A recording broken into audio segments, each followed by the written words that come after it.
O Salmo 122 foi escrito pelo rei Davi. Ele faz parte dos salmos que fazem do Cântico das Peregrinações. Os salmos que são chamados de salmos que fazem parte do grupo dos Cânticos das Peregrinações são os salmos 120 até o salmo 134. Talvez, quando você abra a sua Bíblia, no título do Salmo 120 até o título do Salmo 134, esteja escrito alguma coisa como Cântico de Romagem, porque eram cânticos que o povo de Israel cantava fazendo romarias para irem até Jerusalém na época das festas. Existem 3 festas principais que o povo de Israel celebra em Jerusalém: a Páscoa, a festa do Pentecostes e a festa dos Tabernáculos. E quando o povo realiza essas festas na cidade de Jerusalém, o objetivo é fazer com que toda a nação se reúna para louvar ao Senhor. E o Salmo 120 até o Salmo 134 são os salmos que todo o povo de Israel conhece como os salmos que devem ser recitados, que devem ser louvados no caminho da peregrinação das suas cidades até Jerusalém. Em algumas Bíblias, esses salmos 120 ao 134 são chamados cânticos de peregrinação e são peregrinações do povo de Israel das suas várias partes até Jerusalém. Existem também outras Bíblias que chamam esses Salmos 120 até o 134 de Cântico dos Degraus. Por que Cântico dos Degraus? Porque Jerusalém se situa numa região montanhosa, então o povo sobe para Jerusalém. Por isso o Cântico dos Degraus. É como se eles estivessem subindo por uma escada para chegarem até Jerusalém para fazerem essa adoração. Então, esses salmos 120 ao 134 são 15 salmos que formam esse grupo de salmos que são cantados e que são recitados pelo povo quando sobe para Jerusalém para celebrar a Páscoa, a festa do Pentecostes e a festa dos Tabernáculos. Esses salmos todos fazem parte do livro 5 dos Salmos. Nós sabemos que o livro de Salmos, ele é uma reunião de vários poemas e poesias que foram escritos por vários autores que comentam, fazem as suas orações, fazem as suas lamentações, fazem as suas imprecações, as suas orações com sinceridade, pedindo a morte e a destruição dos seus inimigos. Uma imprecação que é muito conhecida é a do Salmo 109. O rei Davi escreveu o Salmo 109 e no Salmo 109 ele faz uma oração imprecatória. Orações imprecatórias são orações que pedem a ruína, a destruição dos inimigos. Ele diz no Salmo 109 que o Senhor coloque outro acima do meu inimigo, que a sua esposa seja viúva, que os seus filhos sejam órfãos e que Satanás esteja à sua direita. Quando você lê esse Salmo 109, você pensa, mas Davi está pedindo a destruição dos seus inimigos. Sim, em muitos salmos você encontra essas orações imprecatórias. Muitos pregadores ensinam que, se o seu inimigo te persegue, você deve fazer a oração do Salmo 109. Você deve fazer a oração do Salmo 35. Você deve fazer a oração que pede que o seu inimigo seja derrubado e destruído, e que a Bíblia traz essa possibilidade quando você lê esses salmos imprecatórios. Eles estão errados, porque a Bíblia deve ser lida de uma forma una. A Bíblia, ela forma uma unidade e você deve ler a Bíblia dentro do contexto geral. Dentro do contexto geral, você precisa ler o Salmo 94, que diz: a vingança pertence somente ao Senhor. Somente ao Senhor pertence a vingança. Isso está escrito no Salmo 94. Então, quando você lê os Salmos como um livro único, como palavra de Deus, como Deus usando várias pessoas para revelar o que ele deseja de nós, você vê que o Salmo 94, que está dentro do próprio livro dos Salmos, afirma que a vingança só pertence ao Senhor. Então, na verdade, por que as orações imprecatórias estão na Bíblia? Elas estão ali para justamente mostrar como nós somos pecadores. As orações imprecatórias mostram que Davi, que foi considerado o homem segundo o coração de Deus, orou pela destruição e pela morte dos seus inimigos. E isso mostra que Davi era alguém que era humano, que errava, que falhava. Tanto errava e falhava que todos conhecem a história de que Davi adulterou com Batesseba e ainda mandou matar Urias, o seu marido, por meio de uma estratégia, orientando o general do seu exército para que deixasse Urias sozinho na frente da guerra e recuasse todo o exército, para que ele, estando sozinho ali, morresse e ele pudesse ficar com Batisseba, que era a esposa de Urias e que depois veio a se tornar a mãe do rei Salomão. Nós vemos, portanto, que Davi, que é o homem segundo o coração de Deus, era um homem carregado de pecados. E isso mostra que ele orava com sinceridade. Ele dizia: Deus, a vontade que eu tenho é de ver a destruição do meu inimigo.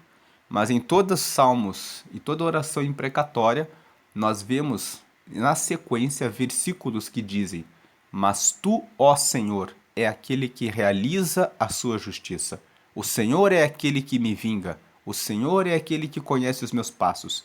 E quando nas orações imprecatórias existem essas frases estão revogando a oração imprecatória, porque elas estão dizendo: eu desejo que o Senhor coloque um inimigo acima do meu inimigo, que a sua esposa fique viúva, que os seus filhos sejam órfãos, que Satanás esteja à sua direita. Tu, porém, é aquele que me julga. Em outras palavras, esse é o desejo que eu tenho no meu coração, mas é o Senhor que vai decidir o que de fato realizará em relação aos meus inimigos. Não eu, mas a vontade que eu tenho é essa. Então, as orações imprecatórias servem para isso. Estamos aqui explicando, lembrando que os salmos, eles têm várias formas. Eles têm formas de imprecações, têm formas de lamentações. O Salmo 13 foi escrito pelo rei Davi. Até quando, ó Senhor, tu esquecerás de mim? Até quando o Senhor não me responderá? Até quando? Então, você vê que o Salmo 13 é um salmo de lamentação. Existe um outro salmo de lamentação, o Salmo 42. É a minha alma, por que está abatida, ó minha alma? Por que te perturbas dentro de mim? Quem escreveu o Salmo 42 foram os filhos de Coré. Mas eles escreveram o salmo revelando um momento de abatimento, um momento de tristeza, um momento em que a alma está perturbada e a alma pede para Deus: por que está abatida, ó minha alma? Por que te perturbas? Espera em Deus. O Salmo 42 é um salmo de tristeza, de lamentação. E existem salmos que são louvores, que são cânticos. Se você abrir o livro 4 dos Salmos, o livro 4 vai do Salmo 90 até o Salmo 106, você vai ver que a maioria dos salmos, do 90 até o 106, são salmos que falam Louvai ao Senhor, bendizei ao Senhor, cantai alegremente ao Senhor, porque são salmos de adoração. Depois existem os salmos de Asaf, os salmos do livro 3, que vai do Salmo 73 até o Salmo 89, e o livro 2, que vai do Salmo 42 até o Salmo 72. Então, o livro de Salmos, ele concentra várias orações, e orações de todo tipo. Orações que são lamentações, orações de tristeza, orações de dúvidas, orações imprecatórias, que nós acabamos de mencionar, que revelam a sinceridade dos salmistas e a fraqueza dos seres humanos, e orações de celebração, que são a maior parte dos salmos do livro 4. O livro de Salmos, portanto, se divide em 5 livros, que na realidade são 5 coletâneas. O povo de Israel foi reunindo as coleções dos poemas que foram escritos, que foram redigidos pelos autores, e foram formando grupos de livros e foram reservando essas coleções e colocando na Bíblia. Então, eles reuniram os salmos de Davi, do Salmo 1 ao 41, e formaram o livro 1.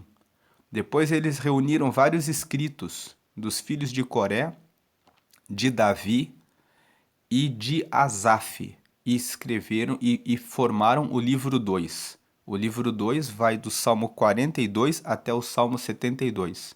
Eles reuniram os salmos que foram escritos pelos filhos de Coré, do 42 ao 49, e colocaram na frente.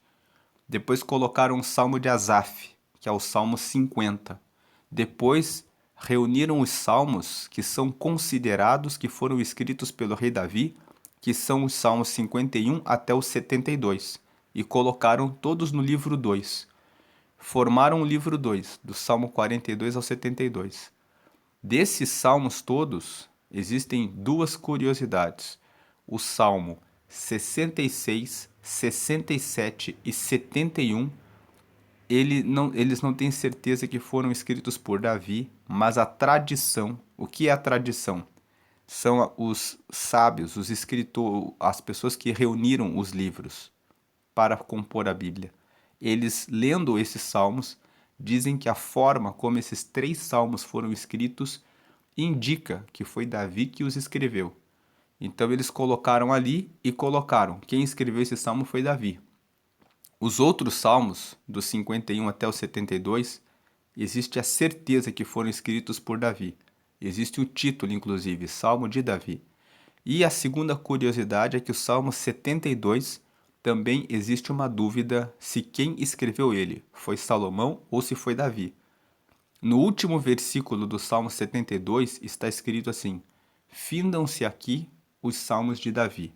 Então, uma parte defende que quem escreveu o Salmo 72 foi Davi. E uma característica do Salmo 72 é que o Salmo 72 pede que o Senhor abençoe o reino, abençoe aquele que virá para reinar. Então, eles dizem que seria uma oração de Davi intercedendo pelo seu filho, Salomão, para que quando ele começasse a reinar ele fosse abençoado por Deus. Outros dizem que quem escreveu o Salmo 72 foi o próprio rei Salomão, abençoando, no caso, o seu próprio reinado, como se ele orasse dizendo que o Senhor abençoe o rei, ou seja, que o Senhor abençoe a mim, porque eu sou o rei. Então tem essa dúvida, mas a maioria das pessoas dizem que foi Davi que escreveu. Então, esse é o livro 2. Depois, você tem o livro 3. Eles pegaram a maior parte dos salmos que foram escritos por Asaf e colocaram no livro 3, e reuniram alguns salmos de Coré e de Davi. Então você tem o Salmo 73 até o Salmo 89. Esses salmos reúnem o livro 3 dos Salmos. O Salmo 73 até o 82 foram escritos por Asaf ou por seus descendentes. Asaf era um levita que foi levantado para adoração no templo na época do rei Davi. Nem todos os salmos que estão escritos na Bíblia, que está escrito o Salmo de Asaf, foram escritos pelo próprio Asaf. O Salmo 74, por exemplo, fala a respeito do cativeiro na Babilônia. Então, quando está escrito Salmo de Asaf ali no título, nós podemos saber que foram os descendentes de Asaf que escreveram o Salmo 74. Mas o salmo é imputado ao Asaf. Existe uma tradição na Bíblia que muitas vezes ele fala assim, Salmo de Asaf, mas na realidade foi escrito pelos descendentes daquela pessoa. Por que que é assim? Porque eles lembravam do respeito e da reverência daquela pessoa. Então Asaf foi um levita constituído na época do rei Davi. Então ele tem respeito, então os descendentes dele escrevem Salmo de Asaf. Mas na verdade são os descendentes dele que estão escrevendo.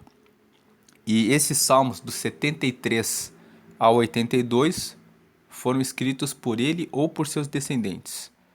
Depois você tem o Salmo, inclusive o Salmo 74 foi escrito na época do cativeiro da Babilônia. No cativeiro da Babilônia, eles foram presos no ano de 536 a.C. E Asaf viveu mais ou menos 1000 anos antes de Cristo, porque ele viveu na mesma época do rei Davi. Então você vê que tem uma diferença ali de 500 anos. Seria impossível que Asaf estivesse vivo para escrever o Salmo 74, que celebra o fato do Senhor ter abençoado o povo na região no período do cativeiro da Babilônia. Então nós sabemos, com base nesses dados históricos, que quando o Salmo fala Salmo de Asaf, está falando do Senhor guardar o povo no cativeiro da Babilônia, são os descendentes dele que escreveram aquele salmo. Depois você tem o Salmo 83, a de autoria desconhecida. O 84, o 85 e o 87 foram escritos pelos filhos de Coré. O 86 foi escrito pelo rei Davi. O 88 foi escrito por Emã. O 89 foi escrito por Etã. E você vê o nome dessas duas pessoas, Emã e Etã, em 1 Crônicas, capítulo 6. 1 Crônicas, capítulo 6, fala a lista dos levitas. E ali você encontra os nomes dessas pessoas, e foram eles que escreveram. O Emã escreveu o Salmo 88 e o Etã escreveu o Salmo 89. Depois você entra na reunião dos salmos de adoração. Por que salmos de adoração? Porque o Salmo 90 até o Salmo 106, quando você começa a ler esses salmos na sequência, você vê que a maioria deles fala a respeito de louvai ao Senhor, cantai alegremente ao Senhor, celebrai ao Senhor. O famoso Salmo 100 fala celebrai com júbilo ao Senhor e bendizei ao Senhor. O Salmo 103 e o Salmo 104 são dois salmos que falam bendizei ao Senhor, bendizei ao Senhor, bendizei ao Senhor por vários motivos. Então, o livro 4 é formado por salmos de adoração. E depois vem o livro 5, que vai do Salmo 107 até o Salmo 150. No livro 4, a maioria dos salmos não tem autor conhecido. Nós conhecemos que o Salmo 90 foi escrito por Moisés, que fala sobre a brevidade da vida, que nós vivemos em média 70 anos e quem chega aos 80 chega com cansaço e enfado. O famoso Salmo 91, que fala da segurança no Altíssimo. O Salmo que as pessoas dizem que ou foi Moisés ou foi Davi que escreveu o Salmo 91. Depois o Salmo 95 não tem indicação do autor, mas quando você abre Hebreus, capítulo 4, versículo 7, está escrito lá, o autor que escreveu Hebreus escreveu assim, disse Davi, e daí ele cita uma frase que está no Salmo 95. Então, por causa desse texto de Hebreus, capítulo 4, versículo 7, que cita que Davi escreveu um versículo do Salmo 95, se entende que foi Davi que escreveu o 95. Depois nós temos o autor do Salmo 103, que fala: bem dizer ao Senhor, e que foi escrito por Davi. Considerando, não, os outros salmos não tem mais, não se sabe quem são os autores. Então você vê que a maioria dos salmos do livro 4, a autoria é desconhecida, e todos eles, na grande maioria, falam a respeito de cantai ao Senhor, louvai ao Senhor e bendizer ao Senhor. As exceções são o Salmo 90, que fala sobre a brevidade da vida, o Salmo 91, que fala a respeito da segurança do Altíssimo, o Salmo 94, que fala a respeito da vingança, e o Salmo 102, que fala a respeito da angústia. Todos os outros salmos do livro 4, que vai do 90 ao 106, falam a respeito de cantai ao Senhor, louvai ao Senhor e bendizer ao Senhor. E aí no livro 5, que começa no Salmo 107 e vai até o Salmo 150, além do Cântico dos Degraus, que são esses salmos que nós comentamos no início do vídeo, que vai do Salmo 120 até o Salmo 134, você tem a reunião do menor salmo da Bíblia, do meio da Bíblia e do maior salmo da Bíblia, que são os salmos 117, 118 e 119. O 117 é o menor da Bíblia, o 118 marca o meio da Bíblia e o 119 é o maior salmo da Bíblia. E também você encontra os salmos que fazem parte do Halel egípcio. Halel egípcio, Halel se escreve H-A-L-L-E-L. Halel egípcio, e são os salmos 113 até o salmo 118. Esses 6 salmos, o 113 até o 118, são cantados pelo povo quando sobem para Jerusalém nas festividades da Páscoa. Vamos lembrar que a Páscoa, conforme relata o livro de Êxodo no Antigo Testamento, que é o segundo livro da Bíblia, corresponde à passagem. Páscoa significa passagem. O povo estava escravo no Egito e Deus fez uma promessa: vocês vão sair da escravidão e vão passar para a terra prometida. Eu vou fazer com que vocês saiam da escravidão e encontrem libertação.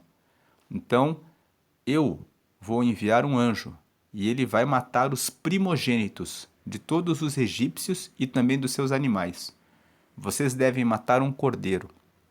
Devem pegar o sangue do cordeiro e passar pelas portas das casas de vocês.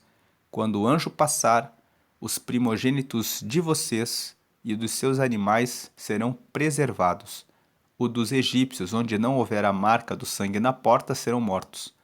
E, dessa forma como Deus falou, aconteceu.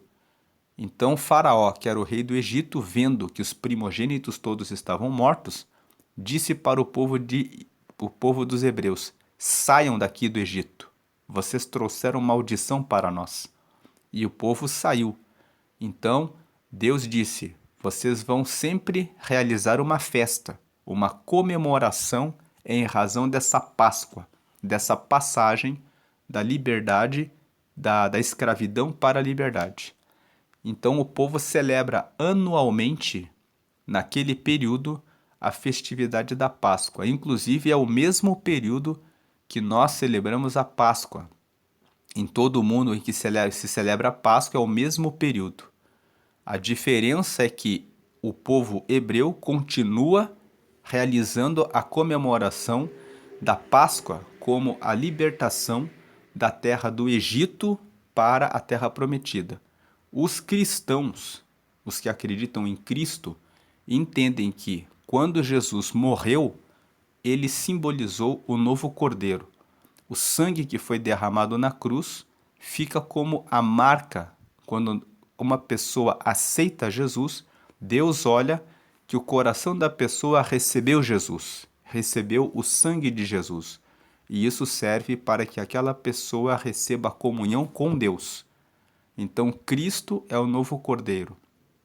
Cristo é aquele que morreu no lugar do cordeiro que foi sacrificado na época da Páscoa. Cristo nos tira da escravidão do pecado, da terra do Egito. O Egito simboliza a nossa vida no passado e nos trouxe para a liberdade, para estarmos com Deus, para um dia, quando morrermos, estarmos na terra prometida, que será uma cidade que se chama no Apocalipse de a Nova Jerusalém. Então o povo saiu do Egito para ir para Jerusalém. E já nessa fala, nós podemos entrar no Salmo 122. O Salmo 122, ele é um salmo que fala sobre a importância de o povo se reunir na casa do Senhor. Ele é um salmo que se divide em 3 partes.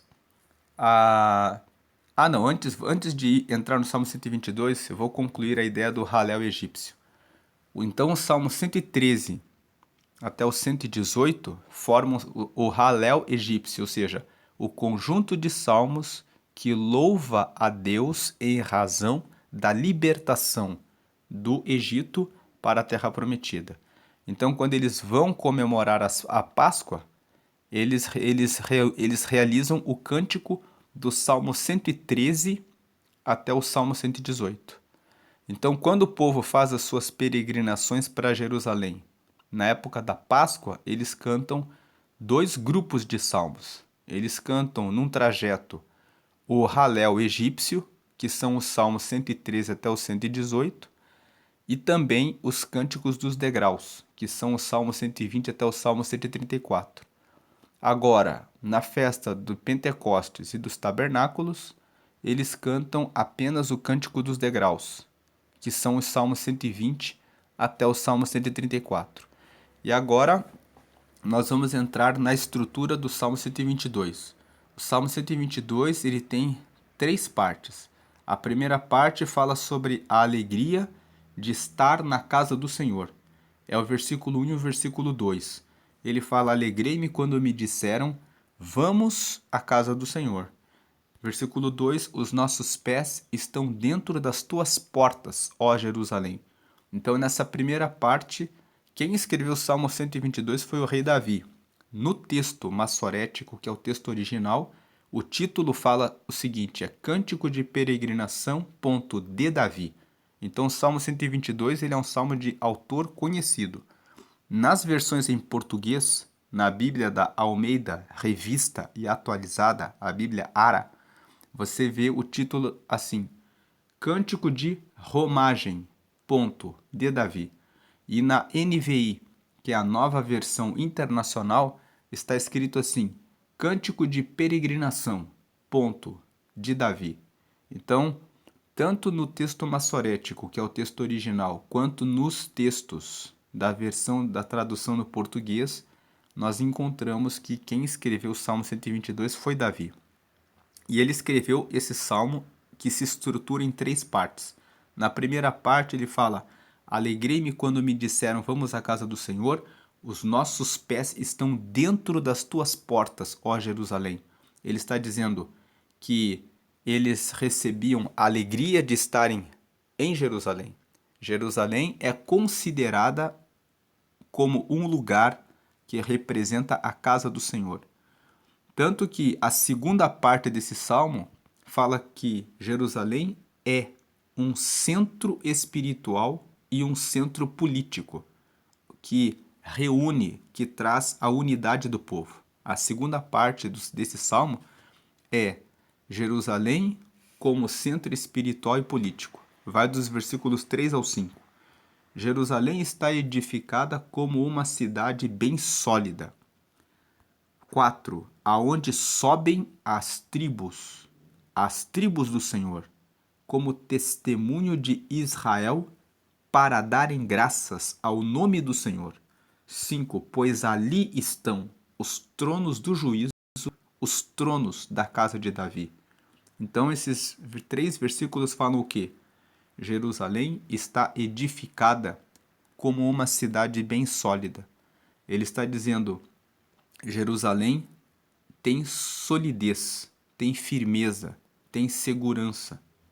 Você vai dizer assim, mas Jerusalém vive em guerra. Os jornais sempre mostram que a cidade sempre está no meio de guerra, porque as pessoas sempre querem tomar Jerusalém. Mas Davi aqui está falando a respeito do sentido espiritual de Jerusalém. Jerusalém é o lugar que pertence realmente ao Senhor. As pessoas que vêm até Jerusalém querem estar com Deus. Elas dizem, esse lugar é o lugar que pertence ao Senhor. Então ele está dizendo, quem vem para Jerusalém, vem porque tem a fé no Senhor. A cidade está edificada como uma cidade bem sólida. Existe uma certeza, uma confiança de que realmente Deus está ali. Versículo 4, é aonde sobem as tribos. As tribos sobem para Jerusalém, para realizarem a comemoração das festas, das festividades, da Páscoa, da festa do Pentecoste, das festas dos tabernáculos. Então, aqui nesse lugar, as tribos do Senhor sobem para comemorarem que o Senhor está conosco. Tanto que ele fala, é para onde sobem as tribos, versículo 4, as tribos do Senhor como testemunho de Israel, para darem graças ao nome do Senhor. Quando nós nos reunimos em Jerusalém, nós estamos nos reunindo para agradecer a quem? Ao nome do Senhor. E ele conclui, por que que acontece isso? Porque ali em Jerusalém estão os tronos do juízo, os tronos da casa de Davi. Ele está dizendo assim, a casa de Davi, tanto o rei Davi quanto a sua dinastia, os que são da casa de Davi, reinam ali em Jerusalém, e ali eles reinam com justiça, eles reinam com juízo, porque Deus julga com juízo e ele julga com justiça. Então ele está dizendo, Jerusalém é o lugar onde todos se reúnem para adorar ao Senhor. E aqui nós podemos ter uma percepção do porquê quando Deus revela para João, lá no Apocalipse, na ilha de Patmos, que ele viu a cidade santa. Ele fala lá no Apocalipse, eu vi a nova Jerusalém. Por que que Deus se refere ao céu como a nova Jerusalém? Porque Deus está dizendo, após o fim da terra, todos adorarão ao nome do Senhor, não mais na cidade de Jerusalém, mas na nova Jerusalém, onde as ruas são de ouro, onde não há necessidade do sol, porque o próprio Deus estará ali e ele será a luz da nova Jerusalém. Então existe a ideia do Salmo 122 é a ideia da unidade. A primeira ideia de Davi fala, eu tenho alegria de estar na casa do Senhor. Os nossos pés estão dentro das tuas portas, ó Jerusalém. O que significa dizer que os nossos pés estão dentro das tuas portas? Eu faço parte desse povo que honra e adora a Deus. Eu estou reunido com todo esse grupo de pessoas que adora a Deus. É por isso que eu sinto alegria quando dizem, vamos à casa do Senhor. Porque quando dizem para mim, vamos à casa do Senhor, os meus pés vão estar dentro do lugar onde se adora a Deus. A segunda parte, esse lugar que se adora a Deus é Jerusalém. Por enquanto, para Davi ali, ele está falando, é nessa cidade. Essa cidade é bem sólida. Aqui todos vêm para adorar ao nome do Senhor, porque aqui estão os tronos do juízo, que são os tronos da casa de Davi, não o Davi como homem, mas estão aqui os tronos da casa de Davi, porque Davi foi ungido pelo Senhor.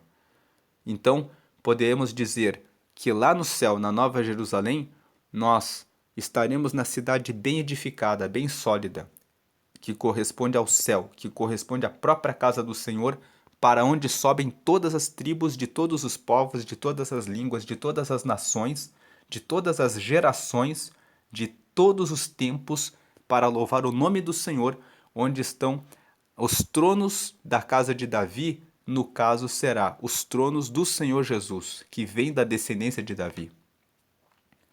E aí vem a última parte do Salmo, que fala, se Jerusalém é o lugar onde as pessoas se reúnem para adorar ao Senhor, então nós temos que orar para que nesse lugar exista paz e prosperidade, para que nós possamos sempre estar ali. Então a última parte é a oração pela paz e pela prosperidade de Jerusalém, versículos 6 a 9. Orai pela paz de Jerusalém. Prosperarão aqueles que te amam.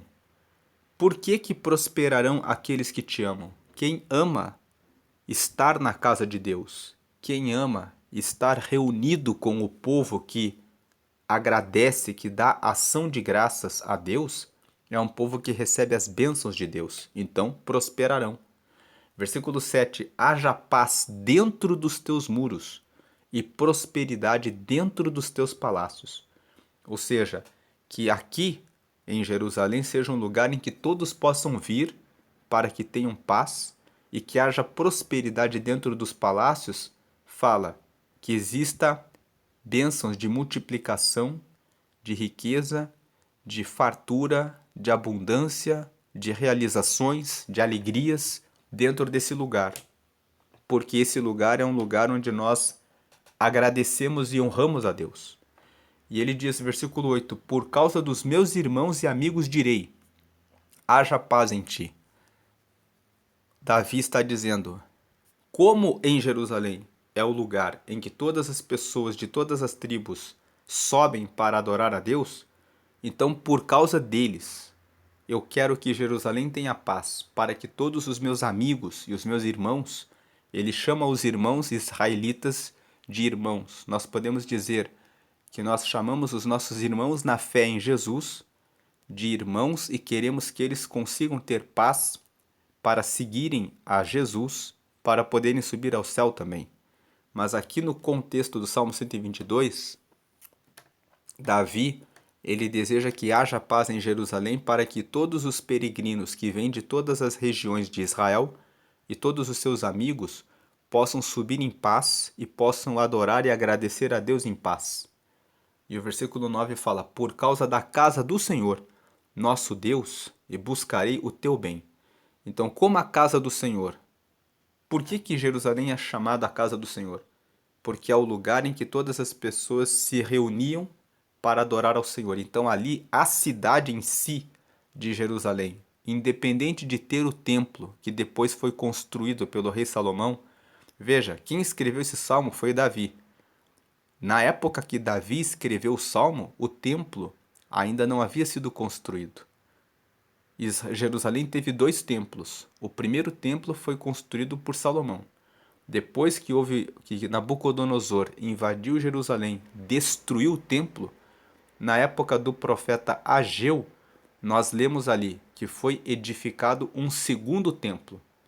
Ageu, você lê o profeta Ageu, você vê sobre a construção do segundo templo, que não tem a mesma estrutura que o templo que Salomão construiu, que era muito mais bonito. Mas Ageu fala, a glória da segunda casa será maior do que a primeira, dizendo para o povo, construam o templo. Mesmo que ele não esteja como na época do rei Salomão, o Senhor derramará a glória sobre essa segunda casa. E o que importa é que a glória do Senhor esteja sobre o lugar, para que o templo tenha a sua utilidade, e preste o seu serviço. Aqui na época do rei Davi não havia templos, mas as pessoas sempre se reuniam em Jerusalém. Então ele fala, aqui ficou como sendo a casa do Senhor. Ficou como sendo o lugar em que existe a união entre os povos, a união das tribos de Israel. Então, por causa disso, vamos orar para que haja paz dentro dos seus muros, para que haja prosperidade em Jerusalém. Aplicação, os temas principais desse salmo, portanto, são a alegria na adoração ao Senhor. Davi revela, eu tenho alegria de estar na casa do Senhor. Revela aqui a unidade do povo. O povo, quando se reúne em Jerusalém, deve estar ali para dar ação de graças. Uma aplicação prática dessa parte. Quantas vezes nós estamos na igreja local e parece que ali na igreja é um campo de guerra. As pessoas ficam umas contra as outras. Aqui, Davi fala que em Jerusalém haja unidade espiritual. que estejam reunidos para adorar a Deus, que seja um lugar de unidade das tribos, que você entenda que na sua igreja você está ali para se reunir com seus irmãos, para servi-los e ajudá-los, nunca para criticar, olhar e apontar o dedo para os seus irmãos. E aqui fala que nós devemos buscar a paz. Na igreja, vamos entender assim, Jerusalém, ele fala sobre o lugar. Vamos entender assim que a igreja é o lugar em que você se reúne com as pessoas para adorar a Deus. Ore pela paz entre os irmãos. Ore para que a sua igreja tenha prosperidade, para que as pessoas consigam prosperar e terem mais condições de ofertar, dizimar e de abrirem novas células, comprarem novos lugares na cidade, para erguerem novas igrejas, para alcançarem mais pessoas, para que mais pessoas sejam salvas para o reino de Deus. E então esse salmo fala a respeito da importância da comunhão, ele tem da importância da unidade entre os irmãos, da importância da comunhão entre as pessoas e da importância de você ter a alegria de se reunir para adorar ao Senhor. Essa é a meditação do Salmo 122 e nós começamos a meditar em Salmos do dia 1º de agosto e vamos prosseguir até o final desse mês de dezembro, até chegarmos no Salmo 150. A ideia é meditarmos em todos os salmos para termos uma visão geral dos salmos. Como nós estamos em dezembro, dia 1º de dezembro hoje, nós vamos deixar um vídeo aqui que fala sobre Provérbios capítulo 1. O livro de Provérbios tem 31 capítulos e é um livro que foi escrito para dar sabedoria, inteligência, discernimento e compreensão para uma vida melhor. Salomão fala isso no capítulo 1. Ele fala: estou escrevendo provérbios para ajudar os simples a terem prudência e para que os que são tolos encontrem a sabedoria e para que aqueles que já são sábios aprendam mais a respeito de provérbios e entendam mais a respeito de sabedoria. Então, todos os meses, nós podemos realizar a leitura de provérbios. A maioria dos meses do ano tem 30 e 31 dias, com exceção de fevereiro. Então, você pode ler um capítulo por dia de provérbios. E você pode concluir no último dia de fevereiro e no último dia dos meses que tem 30 dias, a leitura dos capítulos que terminam provérbios. Então, como dezembro tem 31 dias, nós poderíamos fazer a leitura dos salmos e, juntamente com isso, realizar a leitura de provérbios. Eu vou deixar aqui um vídeo que fala sobre Provérbios 1. E do lado eu vou deixar um botão para que você possa se inscrever no canal e receber as notificações sempre que forem postados novos vídeos. Se você ficou interessado em ver a meditação dos outros salmos, na seção das playlists aqui do canal, você encontra uma playlist chamada Meditações em Salmos.